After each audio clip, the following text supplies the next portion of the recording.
I'm a big believer in reiterating and routines and goat tracks and positive affirmation like that. I use the wisdom of A.A. Milne all the time. Every day before my kids would go off to school or preschool or whatever, I would say to them, you're stronger than you seem, braver than you believe, and smarter than you think.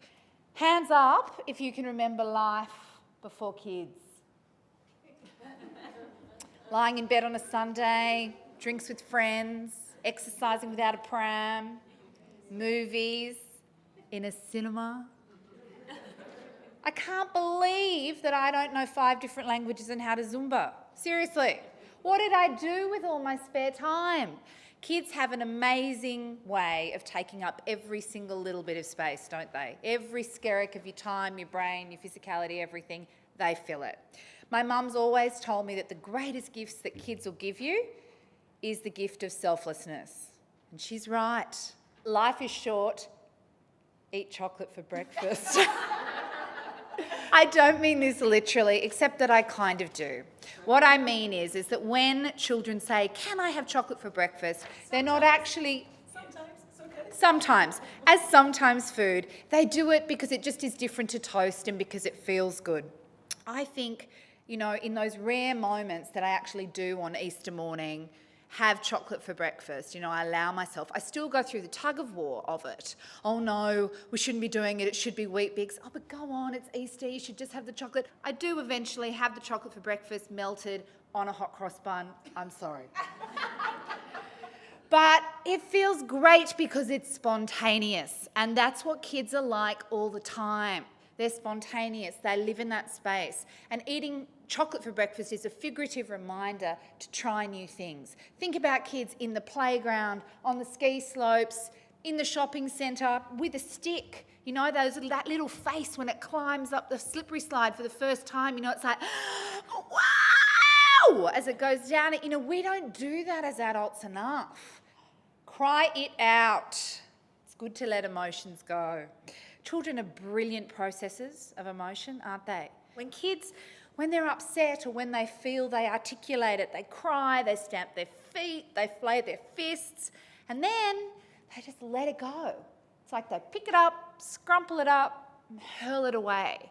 As adults, oh no, we don't do that. We want to cry. What do? We don't. We hold it in. What happens when we hold the tears in? We create baggage. And then you're a Sherpa, walking around with a mountain of regret on your shoulders. Get your hands dirty because it feels good. Now, recently I changed jobs. I went from running about 4 magazines with about 100 staff, maybe more, to opening my own website with a staff of 1 who just happened to be me. So I had to roll my sleeves up.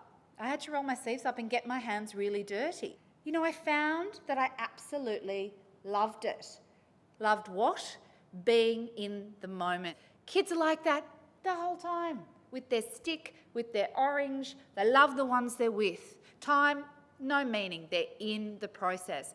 And as adults, we don't allow ourselves to enough. Pats are powerful. Don't be afraid to ask for one. Now, touch is innate to us as parents, and patting is what we do. They fall over, we pat them. When they're little babies, we rock them and pat, pat, pat, pat. So recently, I fell over. It was a massive, spectacular fall.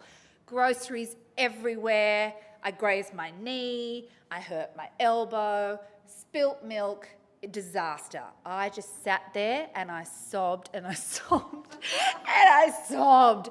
I was inconsolable. And then suddenly, out of nowhere, I felt these 2 little hands on my head, and it was my girls. And I was like, that's the most awesome thing that has ever happened to me. Pats are powerful people. Make mistakes because they're all part of the journey.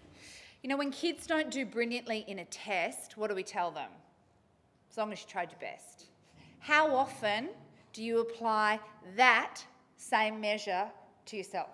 I think mothers, we spend our whole time suffocated by guilt, worrying from the womb, every second of the day, that we forget in teaching our kids exactly what I just said, that we deserve that same advice too, because guess what? It doesn't end at 18. I'm an ex-magazine editor and a mother of 2 girls. So everything that Joanna spoke about, and particularly body image in the media, I'm really aware of. And I tried always to have images that were varied, and I never retouched models and made them super skinny. It's one thing that I can say hand on my heart I didn't do, which I'm proud of. But I've been very aware with everything around me of my girls and how I'm going to actually navigate that terrain. So when I found out, when I had my first daughter and I knew that I was a girl, I thought, I've got to moderate my own behaviour here, because I'm not going to lie, I stand in front of the mirror plenty of days and go, my bum looks big in this. What we know is that you can tell your daughter that she is beautiful, smart, intelligent, can rule the world. But if she sees you standing in front of the mirror going, my bum looks big in this, guess what? That's what she takes away. So actually modelling your own behaviour is very important. So one of the things I did was I changed the word fat to pink. So I have stood in front of the mirror and gone, I look really, really pink today, or I look really, really pink in this. And I can tell you, and I guarantee you, your children, they've said to me, Mummy, what's pink? What's pink? They're watching me, and I've said to them, pink means awesome. And so now they are, this beanie is totally pink. It's really, really, really important to model the way you are. It's fundamental that, it's the oldest saying, we all know it. Actions speak louder than words. Just really be aware of modelling yourself, and that's one of the best things that you can do for your kids. Now, I want to end on a quote that I love by Bishop Desmond Tutu, who said, children are a wonderful gift. They have an extraordinary capacity to see into the heart of things and to expose sham and humbug for what they are. And he's right. Children can be amazing spiritual teachers. We've got these little Buddhas in our own home. We just have to let them. So thank you so much.